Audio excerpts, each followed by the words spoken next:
बिस्मिल्लाहिर्रहमानिर्रहीम, अस्सलाम वालेकुम। पॉलिटिक्स बॉक्स में खुशामदीद। मैं हूं अली अमजद चौधरी। इस वक्त मैं मुल्तान के हल्का N 151 के अंदर मौजूद हूं। N 151 मुस्लिम लीग नून का भी गढ़ रहा है, पीपल्स पार्टी का भी यहाँ बड़ा वोट बैंक रहा है। जैन कुरैशी साहब भी यहाँ से जीतते रहे। गुज़िश्ता आम इंतखाबात में यहाँ से जैन कुरैशी साहब पाकिस्तान तहरीक इंसाफ के कामयाब हुए थे। ज़िमनी इलेक्शन में ये नशिस्त पीपल्स पार्टी के पास आ गई थी, लेकिन पीपल्स पार्टी की जीत के अंदर भी एक मरकजी किरदार मलिक अब्दुल गफ्फार डोगर साहब का भी था। मलिक साहब के अब भाई जो हैं जुल्फ़कार डोगर साहब, वो मेरे साथ मौजूद हैं। उनसे जानते हैं कि इस बार की सूरत हाल क्या होगी। अस्सलाम वालेकुम जी वालेकुम अस्सलाम। अच्छा, ये बताएं कि ये नशिस्त कभी आपकी हुआ करती थी, फिर ये नशिस्त पीपल्स पार्टी तहरीक इंसाफ के पास चली गई, वहां से पीपल्स पार्टी की तरफ आ गई।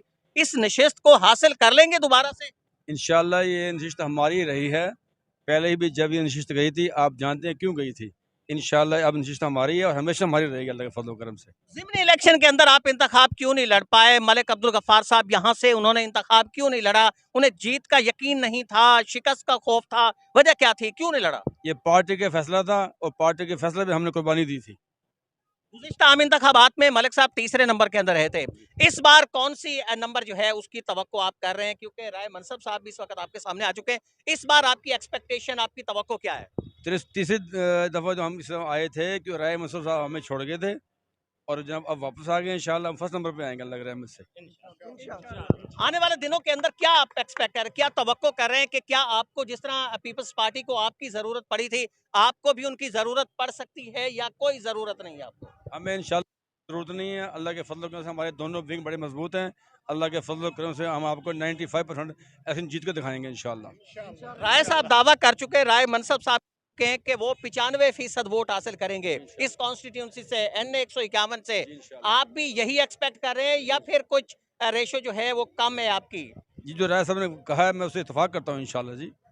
95% आप वोट लेने जा रहे हैं? जी इंशाल्लाह अल्लाह के फजल करम से इंशाल्लाह। आप देख नहीं रहे जितने लोग आपके सामने चेहरे मौजूद हैं। हल्के के कुछ सर्वेस जो हैं वो इसके एन बरक्स जा रहे हैं, तो आप समझते हैं कि मामला कहीं से कोई गड़बड़ तो नहीं है? नहीं कोई ऐसी बात नहीं है। सर्वे जो होते हैं वो सर्वे कभी खौफजदा नहीं हुए इंशाल्लाह अल्लाह के फजल करम से। सर्वे हमेशा हम उल्ट करते हैं अल्लाह की रहमत से।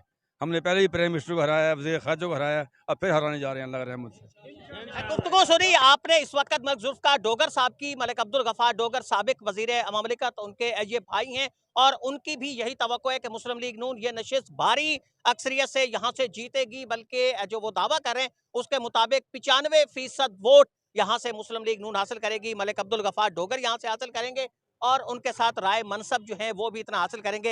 ये नताइज क्या होंगे इसका फैसला तो इंतखाबी अमल के दौरान होगा, उसके बाद पोलिंग डे के अंदर होगा। लेकिन बहरहाल इस वक्त खासे पूरे तमाम दिखाई दे रहे हैं। मलिक जुल्फ़कार डोगर साहब भी और राय मनसब साहब भी। इजाज़त दीजिए, अल्लाह।